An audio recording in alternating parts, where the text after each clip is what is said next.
Good evening. Welcome to the March 9th, 2021 Flagler County Planning and Development Board meeting. We're going to go ahead and start with our roll in the interim. These will be a quasi-judicial process. The audience should refrain from clapping, booing, and shouts of approval or disapproval.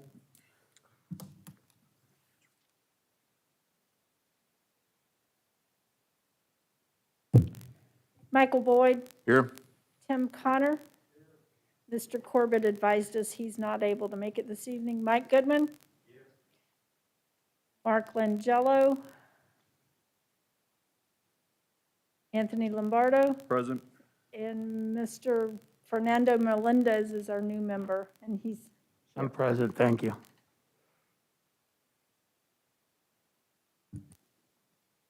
Well, welcome, Mr. Melendez, joining the board. Glad to have you. Let's go ahead and start with the pledge. I pledge allegiance to the flag of the United States.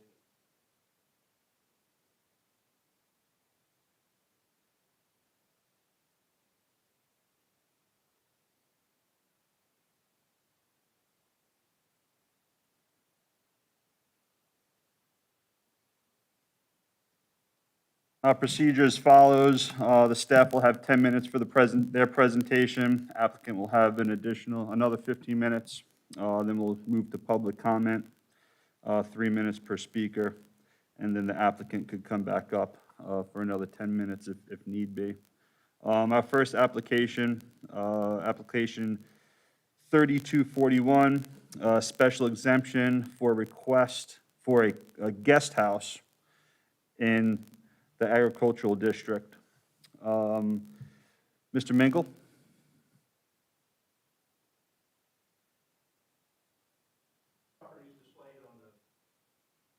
Subject property, thank you, Mr. Chairman. The subject property is displayed on the graphic on your monitor and also within your packet. The subject parcel is 2201 Otis Stone Hunter Road. And you can see there the barn that was on the aerial. We've got the future land use map. This is oriented with north to the top, Otis Stone Hunter at the top portion of your drawing. The majority of the property is agriculture and timberlands, and you do have the conservation portion along the east boundary, which does generally correspond to wetland areas that are present on the property, agricultural zoning that's in place, and then the flood zones. So you do have this area of Zone A, the special flood hazard area, along with Zone X. And the eventual siting of these two dwellings will be, I believe, located within the Zone X portion along the north part of the property there. And you'll see also then wetland area that was delineated on the National Wetlands Inventory. And so you did have this, most of the source material for these wetland maps date back to 1983. So again, for the record, these are presumptive areas of wetlands. Specific delineations are done as they were in the case with the survey that's attached as part of this agenda item. So in brief, this is a special exception for a guest house. Guest houses and servants' quarters are allowed through a special exception application in the AC Agriculture Zoning District. This approval would allow the two dwellings, 3,433 square foot main house and 1,500 square foot guest house. Guest house would be restricted in its occupancy as we've provided with the conditions for the special exception. And the two dwellings also cannot be subsequently divided into individual parcels. And then if this special exception is granted, it does run with the land. And so we got this excerpt from the survey. This shows north to your left-hand side, south to your right, and then at the top is the east. Almost illegible here with this. I did do a detail on this, but the better one in your packet was the more updated, kind of cleaner version, and that shows both the proposed main house and guest house, again, north oriented in this drawing to your left-hand side, south to your right, and outlined in red, the smaller square that's there is the guest house, proposed one-story building, the main house then being further to the south from that, and again, both of those being in that area outside the special flood hazard area, outside of the wetlands that are mapped as part of what the information that you've seen previously. And with that, do have review and staff report that's part of the analysis. Submit those for the record.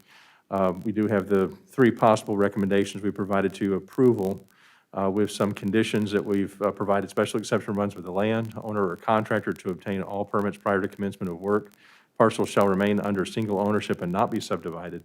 Occupancy of the guest quarters is limited to family members and non-paying guests of the occupants of the principal structure for a period of time not to exceed 6 months per year.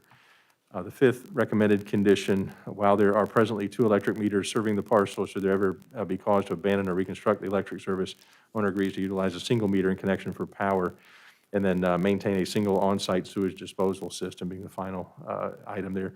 Mr. Rubio is present for any questions or comments. He may actually, I think we talked about this at TRC, there may only now be a single meter on the properties. I think he's rectified that situation. So number 5 may be a little different, but it's still the idea there. A single meter would be serving the parcel. I'll close my presentation and wait any questions or comments. Again, Mr. Rubio is present in the audience if you have any questions for him. Thank you very much, Mr. Chairman. Thank you, Mr. Mingle. Would the applicant like to come up and speak to us about the application? Rubio? If we don't have any questions and you don't have any explanation or would like to go into anything with us, I mean, you don't have to come up and give us any type of presentation, that's fine. Well, Mr. Rubio, if you could just step up to the podium, just state your name, address, and feel free to give us a little details. I'm Mark Rubio. My current address is 9 Blaketown. Our residence here that we're working on is 2201 Otis Stone Hunter Road. My wife and I both own the property together. Number 5, as the gentleman brought out, that we've already addressed. It is a single meter. And number 6 as well, the septic system, application or a health department has been cleared for the sewage system they're going to put in. The only variance is that we started with the guest house first. So whether we identify it as a guest house or not, the main house is going up. We started with the guest house first, but that will be the guest house in the future, and the main house will be the main house.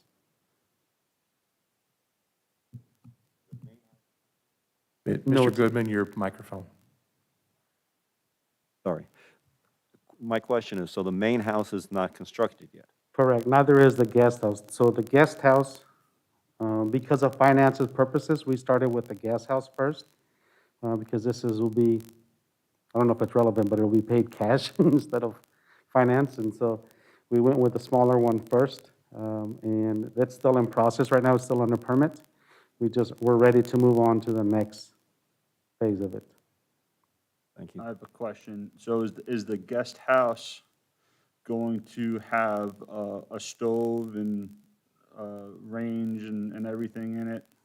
For the completion, for the first permit part of it, sir, but before we get to the completion of the second one, no, it will not. So, because the guest house is the initial house right now. And so as soon as we move forward with the main house, then the guest house will not have a stove or cooking But it's going to have one in there now. initially, yes, for permitting purposes, correct. I know that you're not supposed to have 2. This approval with the conditions that we've recommended would allow them to actually maintain the second kitchen. So the way our definition reads, a living quarters, a single-family dwelling must have, by its definition, independent cooking and living facilities.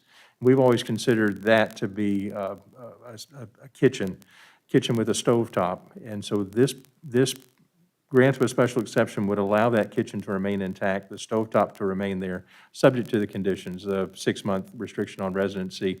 If for whatever reason Mr. Rubio chooses to do something differently there, that it would be effectively removing the kitchen that would allow that then to be used on an annual basis. And so that'd be the only change that would be needed. But the timing on this guest house versus the main house, just to maybe allay any concerns you may have about that. The minimum in this zoning district, I think, is 750, it's either 600 or 750 square feet, 600 square feet. And so you were above the minimum living area with the 1,500 square foot guest house presently. It's being permitted as the main use. The main house, then that larger home, in order for him to advance that permit, this special exception is needed. Okay.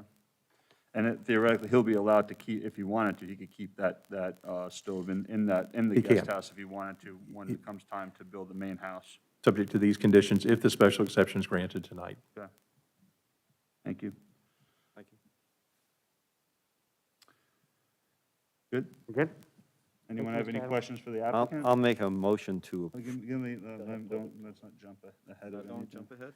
No, I didn't need to stay in. Mr. Lombardo, I think if he wants to, why impede progress, right? Excuse me? I said if he so choose to, why impede progress, right? Right, And I'm absolutely. smiling and laughing behind this mask. Are we good Okay. here? Thank you very much. Thank you all. I need to, we'll open it up to the public to make any comments.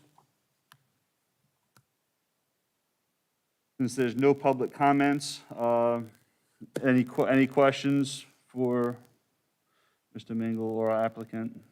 The applicant can come back up if they wanted to, probably don't want to, so do we have a motion?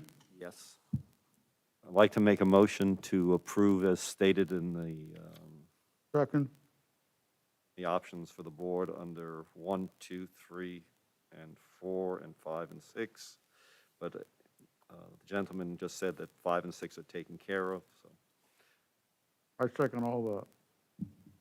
We have a second. At this time, we'll take it to a vote. All in favor of the motion? Aye. Any nays? No nays, so we have a full vote of approval for application 3241.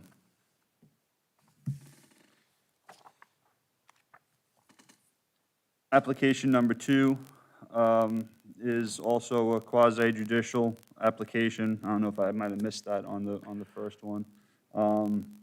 If anyone has had any discussions in regards to this application, feel free to let us know now.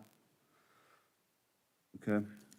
Application 3240 is a request for site development plan approval for an existing public use in the industrial district location at 120 Aviation Drive.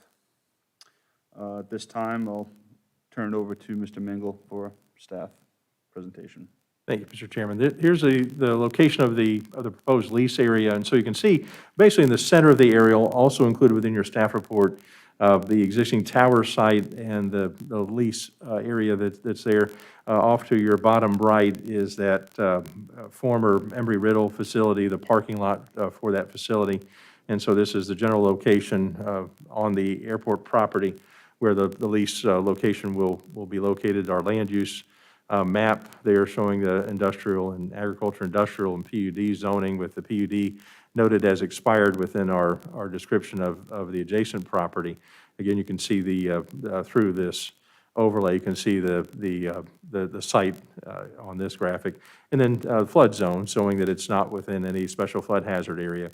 And then our wetlands map, again from the National Wetlands Inventory, and knowing that these lines may blur a bit, but this demonstrates, at least for the purposes of this review, that this area is outside of any mapped wetlands within that lease parcel that's been designated, or that lease area that's been described. The request then is site plan approval, add an additional lease area for the existing telecommunications tower at the airport. That lease area will provide additional co-location of telecommunication providers. Site plan meets the LDC requirements, avoids the wetlands, and also the special flood hazard area. And then the site plan is subject to the lease approval by the Board of County Commissioners. We do have this lease moving forward at the next board meeting tentatively. Put that in the staff report. It may end up being pushed back, yet we're still working through a couple of the details on that. But don't see that as being anything that really is your concern as much as the details related to the site plan. We've got this graphic, you saw this in your packet, that kind of gives you a little bit better orientation of how that 50 by 50 foot proposed lease area butts up to the existing parking lot. survey details that are there, along with the access easement showing the gravel access drive.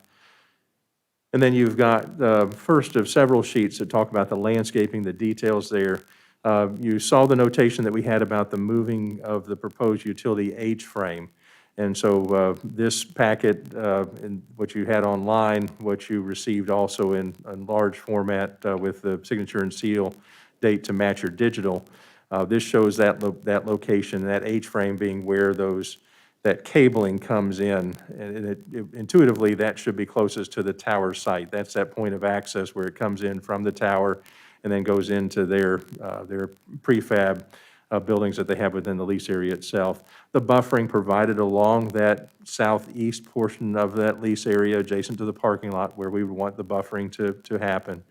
And then remembering that, and you can see here on this graphic, that the existing trees that are going to remain around the perimeter of the property, where to the north and also to the northeast, kind of northwest, northeast, where that landscaping is not being provided because there's existing tree canopy that's already there. Details on the fencing also included within your packet, and how that access road section is graded for drainage purposes, and then that landscaping plan detail that's there that shows the oak trees that are going to be planted along that buffer beside the parking lot, consistent with our land development code. With that, again, the three options: approval, subject to approval of the option in ground lease by the Board of County Commissioners, denial, or tabling. With that, Mr. Chairman, I'll submit my report for the record. Wait any questions or comments. Mr. Brian Teeple's present on behalf of Kimley Horn for SBA Tower 9, the applicant with this. Also, Mr. Seeger, the airport director, is present representing the county as the owner of the parcel. And we'll wait any questions or comments, and we can also, I'll look to them to answer any questions you have specifically for them on any details here. Thank you. Thank you, Mr. Mingle. Does anyone have any comments for Mr. Mingle from the board at this time, or? I have a question. Adam, is FAA approval required for this tower? The tower is already in place, and it did require FAA approval. Co-location, best I'm aware, does not include or does not require any FAA approval. Because this is going to be adding antenna to an antenna, or several maybe antennas, to the existing tower, not increasing its height that I'm aware of. So there won't be any additional FAA approval for this. And I look to, Roy's nodding yes, that's correct. The applicant would like to step up and give their presentation or answer any questions that we might have. Please state your name and where you're from. Thank you, Mr. Chairman, members of the board. My name is Brian Teeple with Kimley Horn and Associates. Our address is, and I always have to look at this because whoever addressed this place is crazy. 1274 Grand Bay Parkway West, Suite 2350, Jacksonville, Florida, 32258. I'm here on behalf of SBA Telecommunications, and I'm here to answer any questions you may have. Thank you. Do you have any questions for our applicant? Yeah, I have a question. Is there a reason that you located this extra parcel so far from the tower? I don't have an answer to that. I'm an urban planner. My telecom engineers did not share with me why they chose that particular piece. You know, it's real close there to the gate, so I presume it's easier to service.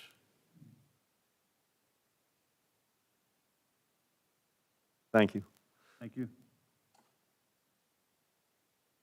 Come on up and state your name.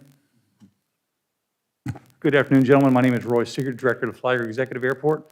To answer your question, Mr. Goodman, so when the cell tower was initially built, it's actually built in a wetland, and we had to do all the different mitigation for that. This is a very odd cell tower. We actually built it above ground.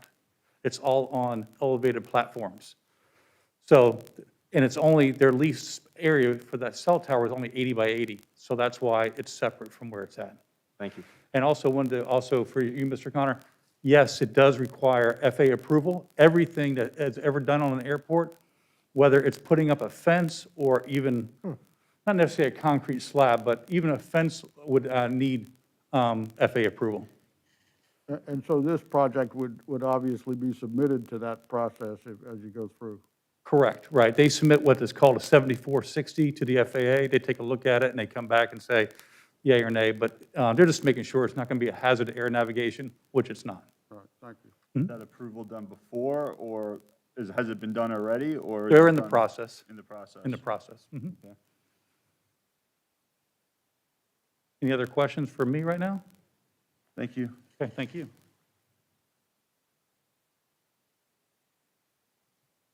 Thank you very much as well. Thank you. At this time, we'll open it up to the floor for any public comment.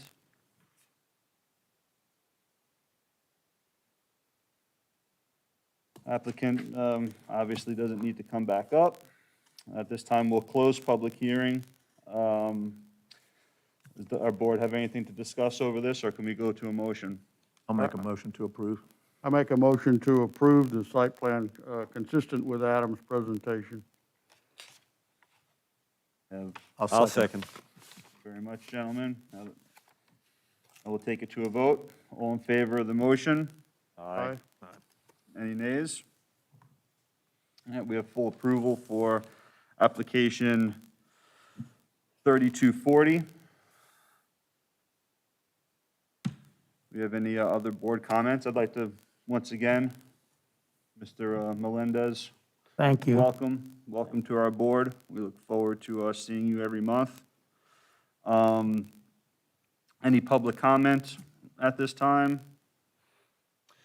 We have a motion to adjourn this meeting. Well, before we do that, let me. Staff comments. Jump in on. Did I miss that? I did, on I'm sorry. Board comments. Minutes? Someday, yes, sir. We're a little thin. We are trying to fix some of those issues. I've got behind me Mr. Chuck Miranda. He is the new Assistant Growth Management Director, and he's now in his Welcome. second day back with the county. We're happy to have him returning, and he'll be a great resource for us moving forward as we try to fill back in some gaps in our staff. There's just two of us right now officially in planning, and we're going to be trying to fix that also. We've got someone coming on board as soon as next Monday that'll be helping us out some. So when we give you minutes, they'll likely end up being closer to seconds, but we'll be working on that soon. Thank you, Mr. Mingle. Sorry, I missed those staff No, comments. no, you're there. fine. Thank you, Chairman. So, board comments, public comments, went through that. Once again, motion to adjourn.